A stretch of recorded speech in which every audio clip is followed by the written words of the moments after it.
ఒకరోజు యెరికో పట్టణాన్ని పట్టుకోవడానికి ముందు ఇద్దరు వేగులు వారిని యెహోషువ యెరికో పట్టణాన్ని చూడడానికి పంపిస్తాడు. ఆ ఇద్దరు వేగులు వారు ఆ యెరికో పట్టణము ప్రాకారం మీదకి వెళ్తారు. అక్కడ ఒక వేశ్య వారికి కనిపిస్తుంది. ఆ ఇంట వారు వెళ్తారు. ఇద్దరు వేగులు వారు రాహాబ్ అనే ఆ వేశ్య ఇంటి దగ్గరికి వెళ్తారు. వాళ్ళు ఆ యెరికో పట్టణంలో ఉన్న రాజుకి ఆ విషయం తెలిసినప్పుడు కొంతమంది సైనికుల్ని వారిని వెతకడానికి పట్టుకోవడానికి పంపిస్తే ఈ వేశ్య ఏం చేసిందంటే ఆ ఇద్దరిని కూడా తన ఇంట్లో మిద్ది మీద చక్కగా దాచిపెట్టింది. ఇదిగో నీ ఇంటికి పలానా వాళ్ళు వచ్చారంట కదంటే, ఏమోనయ్యా తెలియదు, వచ్చిన మాట వాస్తవం కానీ అలా వెళ్ళిపోయారని చెప్పింది. వాళ్ళు వెళ్ళిపోయారు. వెళ్ళిపోయిన తర్వాత వాళ్ళు దిగారు. ఆమె చెప్తా ఉంది, అయ్యా నాకు ఒక విషయం తెలుసయ్యా, ఈ పట్టణాన్ని దేవుడు మీ చేతులకు అప్పగిస్తాడు. ఈ పట్టణం మీదకి దేవుడు తీర్పు వస్తుంది. ఈ పట్టణాన్ని దేవుడు మీ చేతులకు అప్పగిస్తాడు. మీ దేవుడు అంత గొప్పవాడు, నాకు ఆ విషయం తెలుసు. అయితే ఈ పట్టణం మీదకి మీరు దండెత్తి వచ్చినప్పుడు, ఈ పట్టణాన్ని నాశనం చేస్తున్నప్పుడు, ఈ పట్టణాన్ని పట్టుకుంటున్నప్పుడు, అయ్యా నన్ను నా కుటుంబాన్ని జ్ఞాపకం చేసుకోండి. అవునా? అయితే మేము మరలా ఈ పట్టణం మీదకి యుద్ధానికి వచ్చేసరికి నువ్వేం చేస్తావంటే, మొదట నీ ఇంటి కిటికీకి ఒక ఎర్రటి దారాన్ని కట్టు. ఎందుకంటే మాకు గుర్తుండాలి కదా, అది ఏ ఇల్లు మాకు తెలియాలి కదా.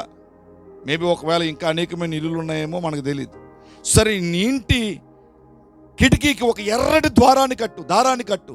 తర్వాత నీ తల్లి, నీ తండ్రి, నీ అన్నదమ్ములు, నీ అక్క చెల్లెలు, నీ ఫ్యామిలీ మెంబర్స్ ఎంతమంది ఉన్నారో, అసలు నీకంటూ ఏముంది ఇక్కడ ఎరుకోలో? నీకేముంది? అమ్మమ్మ, తాతయ్య, తండ్రి, అన్న, చెల్లి, అక్క, తమ్ముడు, రక్త సంబంధులు ఎవరైనా నీకు కలిగిందంతా కూడా ఆ ఇంట్లోనికి తీసుకుని వచ్చాయి. అలా చూడొద్దు ఎర్రమోకాలుగా. మీరు నేను చెప్పింది మీకు అర్థమవుతుందా? మరి వింతగా విచిత్రంగా చూస్తున్నారేంటి? నిద్రపోతున్నారమ్మా అని చెప్పి వాళ్ళిద్దరూ వెళ్ళిపోయారు. ఈ వేశ్య ఆ మాటలు నమ్మి విశ్వసించి నిశ్చయముగా దేవుడు ఈ పట్టణాన్ని వారి చేతులకు అప్పగిస్తాడు. ఈ పట్టణమంతా అగ్నితో కాల్చబడుతుంది. నిశ్చయముగా పట్టణమంతా అగ్నితో కాల్చబడే సమయంలో నేను నా ఇంటి వారు కాల్చబడకుండా ఆ ఉగ్రతలో నుంచి తప్పించబడాలి అని ఎక్కడెక్కడ ఆమెకి సంబంధించినవి ఉన్నాయో అన్నీ కూడా, తల్లి, తండ్రి, అన్న, తమ్ముడు, అక్క, చెల్లి, ఏమండి, పిన్నమ్మ, పెద్దమ్మ, వాళ్ళు వీళ్ళు తనకి సంబంధించినవన్నీ కూడా తీసుకొచ్చి ఇంట్లోకి సమకూర్చిందంట. ఎవరండి ఆమె? వేశ్య. ఒక వేశ్యకే రాబోతున్న ఉగ్రతలో నేను నా కుటుంబం అంతా కూడా రక్షింపబడాలనే వాంఛ ఉంటే మనకి ఎంత ఉండాలి తల్లి? వందనాలమ్మా, వందనాలయ్యా. ఈ దరిద్రం మండిపోను.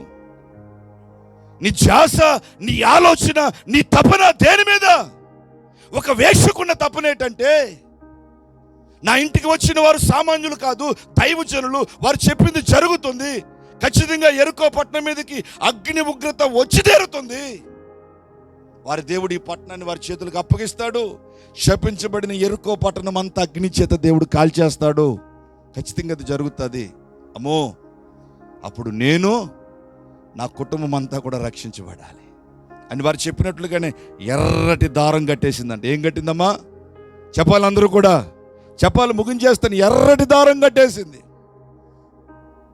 ఈరోజు ఉందా ఎర్రటి దారం నీ కుటుంబానికి? అందరూ వచ్చి, అయ్యా మా పిల్లలకి మంచి పెళ్ళిళ్ళు అవ్వాలి ప్రార్థన చేయి. నీ పిల్లలు రక్షణ పొందాలని ఎప్పుడైనా ప్రార్థన చేయించావా?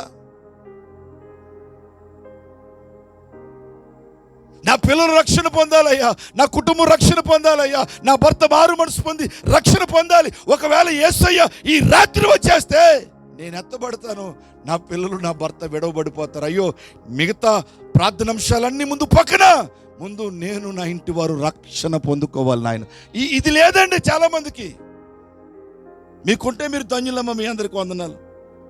ఇది లాస్ట్ రోజు మసాలా కొంచెం ఎక్కువ ఉంటుంది. వచ్చే సంవత్సరం నన్ను పిలిచినా పిలవకపోయినా. ఈ ఆలోచన లేవు. బయట ఉన్న వారికి అది లేదు. చర్చికి వెళ్తే దేవుడు ఏమి ఇవ్వాలి నీకు? ఏమి ఇవ్వాలి నీకు? ఇక్కడ నొప్పి ఉందండి, ఇక్కడ నొప్పి ఉంది, ఈ నొప్పి తీసేస్తే ఏం చేస్తావు చెప్పు? నువ్వు ఏం ఉద్ధరించేస్తావు? ఏం చేస్తావు చెప్పు? అయ్యా నేను రక్షణ పొందాలి, నా పిల్లలు రక్షణ పొందాలి అయ్యా. అయ్యా నా రక్త సంబంధులు ఇంకా రక్షణ లేకుండా ఉన్నారయ్యా. ఈ రాత్రి ఒకవేళ ప్రపోజ్ చేస్తే ఏమైపోతారో వాళ్ళు రక్షణ కొరకు ప్రార్థించండి అయ్యా. ఈ భారం లేదు మనుషులకి. ఒక వేశ్యకున్న ఆలోచన చూడండి, అందరినీ సమకూర్చింది. యెహోషువ సైన్యము రానే వచ్చింది యెరికో పట్టణం దగ్గరికి. దేవుడు వారి ముందు ప్రాకారాన్ని కూల్చేశాడు. ప్రాకారాలు కూలిపోయాయి. పట్టణములు అడుగుపెట్టింది సైన్యం.